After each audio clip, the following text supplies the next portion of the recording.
falsificados, e de origem estrangeira ainda. Vamos lá para nossa redação com Thalita Matias. Parece até que é brincadeira, né, Thalita? Geralmente quem está consumindo um remédio porque precisa e ainda por cima um medicamento falsificado, aí não dá, né? Boa tarde. Ei, Roberta, boa tarde. É um absurdo, né? 32 mandados de busca e apreensão foram cumpridos, inclusive aqui no Espírito Santo. As investigações começaram depois da apreensão de várias caixas com medicamentos vindos da Argentina, lá no aeroporto de Mato Grosso do Sul. E todas, Roberta, sem documentação. Esses medicamentos eram enviados a empresas de fachada e comercializados sem autorização da Anvisa. Um risco grande para a saúde de quem comprava esses remédios, né? O grupo teria movimentado em 10 meses cerca de 4 milhões de reais. Agora a gente traz os destaques do Folha Vitória. Em Brejetuba, um homem foi preso depois de quebrar a porta de vidro de um destacamento da Polícia Militar. E para cometer o ato, ele utilizou uma motosserra. As pessoas que passavam ali na região na hora, que estavam na rua, né, na hora, comentou que esse homem estava embriagado. E detalhe, Roberto, depois de quebrar a porta, ele saiu assim, tranquilamente, como se nada tivesse acontecido. Mas ele foi preso logo em seguida. Tem ainda uma reportagem sobre a prisão de 3 homens que furtavam barras de ferro em uma linha de trem em Viana. Um deles é dono de um ferro velho de Guarapari. E os números de desemprego aqui no estágio. A taxa de desocupação cai, mas 157 mil capixabas seguem em busca de uma vaga no mercado. Roberta. Thalita, obrigada pelas suas informações. Eu vi ali quando foi rolando, né, a página do Folha Vitória, que está cheia de notícias. Também tem um destaque de uma senhora, gente, que caiu no buraco e aí ficou 24 horas ali, ninguém sabia dela. Daqui a pouquinho a gente vai falar sobre esse assunto aqui no programa. Thalita, obrigada mais uma vez, tá? E agora, um outro assunto que interessa muita gente, porque a Caixa começa a pagar hoje o Auxílio Brasil do mês de novembro. Esta, gente, é a 4ª parcela com o valor mínimo de R$600, que está garantindo até dezembro, de acordo com a emenda constitucional, né? Que está garantido, né? E aí vale lembrar que os pagamentos seguem o calendário habitual do extinto Bolsa Família. Hoje recebe os beneficiários com o NIS final 1, ok? E como eu já adiantei para vocês, gente, uma mulher de 58 anos ficou quase 24 horas. Imagina você quase 24 horas desaparecida, né? Depois que ela caiu num buraco. E aí, por sorte, ela foi encontrada por vizinhos, mas já assim, bem debilitada, viu? Pela internet, eu vou conversar agora com a Gisele, que ela é sobrinha dessa senhora. Gisele, boa tarde, obrigada pela sua participação. Primeiro conta pra gente, né, como é que tá a sua tia? Boa tarde, ela tá bem, graças a Deus, mas ela se encontra ainda internada, né? Ela está esperando ser transferida, eu acho que para o hospital psiquiatra. E também ela está esperando uma consulta com o psiquiatra, porque ela teve um surto de novo e tiveram que esperar, né? Porque ela está, como é que se diz? Agressiva. Essa noite também a gente recebeu notícia que ela estava agredindo até os enfermeiros, né? E aí a gente está esperando vaga para poder internar ela. Eu até li a reportagem da sua tia, ela sofre de esquizofrenia. E aí conta pra gente como é que é a rotina da família. Ela tinha ido até a igreja, né, como sempre estava indo, habitual, e aí vocês tinham sempre uma pessoa que ia para buscá-la, não é isso?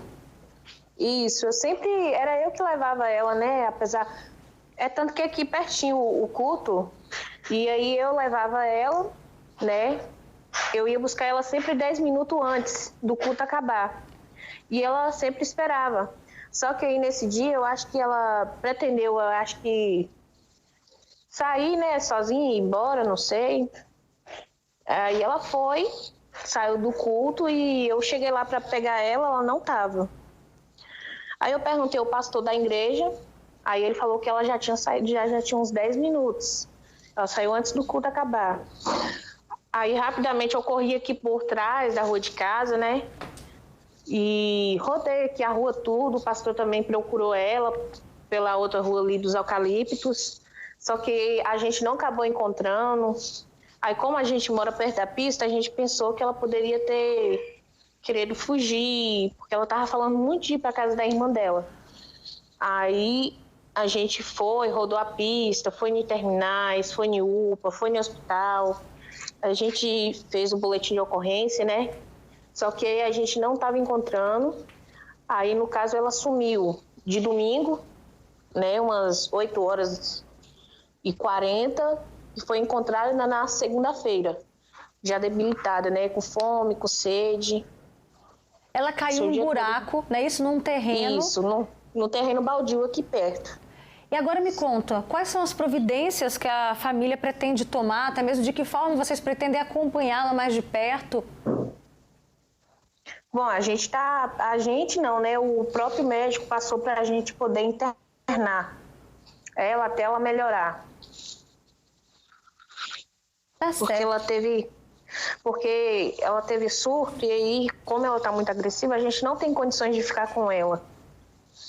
A gente já até fez esse assunto, Gisele, nós já até falamos sobre esse assunto aqui no programa, né? Como que a família pode ajudar pessoas, familiares que sofrem de doenças como esquizofrenia, por exemplo, mas ali nesse caso é importante a gente ressaltar a responsabilidade também da pessoa, o proprietário desse terreno, né? Também a prefeitura, será que tem iluminação suficiente? A gente tem que prestar atenção nisso daí, porque independentemente da doença que a pessoa tem, né? Acho que essa estrutura básica, mínima, isso daí tem que ter, porque isso poderia ter acontecido com qualquer outra pessoa.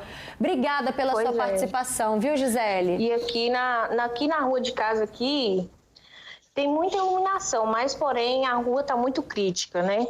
Carro acontece de atolar, quebrar, o carro da gente também, a gente foi levar ela no hospital, aí isso aí estava no tempo de chuva. Aí ela estava com febre, né? A gente foi levar ela no hospital. Na volta, que estava chovendo, o carro atolou e quebrou o carro. Então, imagina só o desespero, né? Uma pessoa acamada, passando mal e ainda ter que enfrentar essa situação de um carro quebrar por conta da situação da pista. Gisele, o nosso tempo acabou. Eu agradeço a sua participação. Depois dê notícias da sua tia pra gente, tá? Obrigada. Tá bom, pode deixar que eu dou sim, nada. Um abraço, tchau. Tchau. E olha só, gente, a prefeitura disse em nota que o terreno onde aconteceu o acidente é de propriedade particular. O dono vai ser notificado para que cerque a área e avalie o local para evitar novas ocorrências. Vamos mudar de assunto e vamos falar de uma outra questão agora, que desde as eleições o presidente Jair Bolsonaro não tem participado de muitas agendas públicas e tem evitado eventos oficiais. Mas o vice-presidente Hamilton Mourão disse durante uma entrevista que o presidente está com problemas de saúde. Ele está com uma infecção na perna, um problema de pele chamado erisipela. Você já ouviu falar? Segundo Hamilton, Bolsonaro não consegue nem vestir uma calça e por isso está recluso no Palácio da Alvorada. Então, a gente vai falar sobre esse assunto agora. Vem cá, participa com a gente, porque nesse exato momento eu recebo aqui o cirurgião vascular Breno Seabra, que participa com a gente aqui no Fala Espírito Santo. Vai explicar pra gente os detalhes dessa doença, o diagnóstico, os cuidados também, né, doutor? Boa tarde, seja bem-vindo ao Fala Espírito Santo. Boa tarde, obrigado pela recepção. Então, já começa explicando pra gente que eu, quando joguei na internet, eu até tomei um susto. Eu falei, gente, a pessoa fica desse jeito, pode chegar a esse ponto. O que é a erisipela? A erisipela é uma infecção da pele que acomete não só a pele das pernas, é o local mais comum, mas pode também acometer pele de qualquer lugar do corpo, o braço, o dorso, mas o local mais comum são as pernas. E acomete também uns vasos sanguíneos que as pessoas não conhecem muito, são os vasos linfáticos. Então a pessoa acaba cursando com muito inchaço nas pernas, dor, e é uma infecção, é causada por bactéria, então é algo perigoso que precisa de cuidado médico. E aí, quando a gente está vendo essas imagens, e você disse a palavra acomete, né? Começa de que forma? Quais são os sintomas? Às vezes a pessoa que está em casa fala assim, e a gente vê assim, a perna toda tomada ali, né? Nessas imagens que a gente está vendo, mas ela começa pequeno, como é que é? Sim, normalmente tem o que a gente chama de porta de entrada. Então, o que é isso? A pessoa teve uma picada de inseto, muito muito comum pessoas terem frieiras no meio dos dedos dos pés, às vezes não cuidam muito bem, porque é infecção por fungo. E ali por aquelas rachaduras a bactéria penetra e aí começa com uma vermelhidão local, uma pequena dor. E aí com o passar dos dias essa vermelhidão vai aumentando, esse inchaço vai aumentando, o paciente pode ter febre, e aí ele começa a ficar, que a gente chama prostrado, que é desanimado, perdeu o apetite, e aí pode sair secreção pela perna. Em casos mais graves, surgem bolhas na perna, e em alguns casos ainda piores, pode ter até necrose, que é morte do tecido da pele mesmo, a pele fica enegrecida e é algo bem grave. Mas quem tem isso sempre tem ou é aquele período, tem que tratar só naquela fase? É uma infecção momentânea, aguda, que precisa tratar naquele momento. Mas um paciente que já teve uma vez erisipela, ele é mais propenso a ter novos casos de erisipela. Então ele precisa ficar mais atento do que uma pessoa que nunca teve esse caso. E uma pessoa pode contaminar a outra ou não? Ou é só por exemplo, através da picada do inseto que você disse agora? É necessário ter o que a gente chama de porta de entrada. Então tem que ter algum machucado na pele, alguma ferida, algum lugar para essa bactéria entrar. Se a pele estiver íntegra, essa bactéria não é capaz de penetrar e causar infecção. Então a pele tem que estar sempre hidratada, protegida. Então por isso que a gente sempre fala com os nossos pacientes, principalmente os diabéticos, para olharem muito entre os dedos, porque é muito comum rachaduras na pele, uma pele mais grossa, descamando, aquela frieira, como eu já falei. Então tem que cuidar muito bem da pele, principalmente das pernas. Você já adiantou agora para a gente o caso de diabéticos, né, que abre então o sinal de alerta. Quais são os outros fatores de risco, doutor? Pacientes, então, diabéticos, como eu falei, os obesos, aqueles tabagistas, pacientes com infecções na pele que já tiveram, pacientes oncológicos, que têm a imunidade um pouco já reduzida, que estão fazendo quimioterapia, e pacientes que cursam com inchaço das pernas. Às vezes, alguns remédios, por exemplo, remédios de pressão, cursam com efeito colateral, que é um inchaço das pernas. E esse inchaço, e depois desincha, incha e desincha, causa pequenas rachaduras na pele, às vezes imperceptíveis, e por onde a bactéria entra. Hamilton Mourão falou que o presidente Jair Bolsonaro não consegue nem vestir uma calça.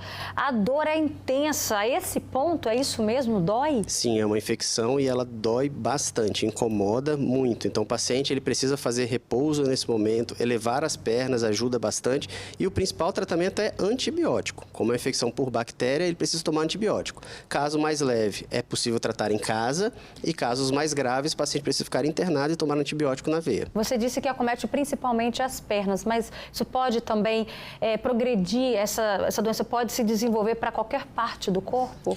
Pode, basta ter essa porta de entrada. E entender que como é uma infecção, Roberta, essa infecção pode começar na perna e virar uma infecção generalizada. Então a pessoa ela pode vir a óbito, pode morrer por causa disso, porque é uma infecção. Então precisa muito bem ter a ideia dos sintomas, como a gente já falou, e procurar um atendimento médico de urgência para começar a tratar o quanto antes. E qualquer pessoa pode estar passível a isso, independentemente da idade, de uma criança a um idoso, doutor? Qualquer pessoa. Basta ter essa porta de entrada e a penetração da bactéria é capaz de ter essa infecção. Agora, então, explica pra gente, é possível, então, a gente prevenir?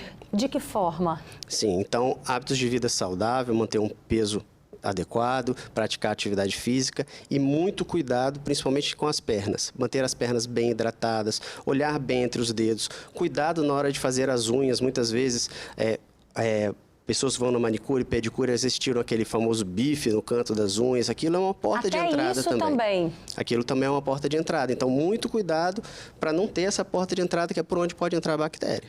Dos casos dos seus pacientes, geralmente acomete mais mulheres ou homens?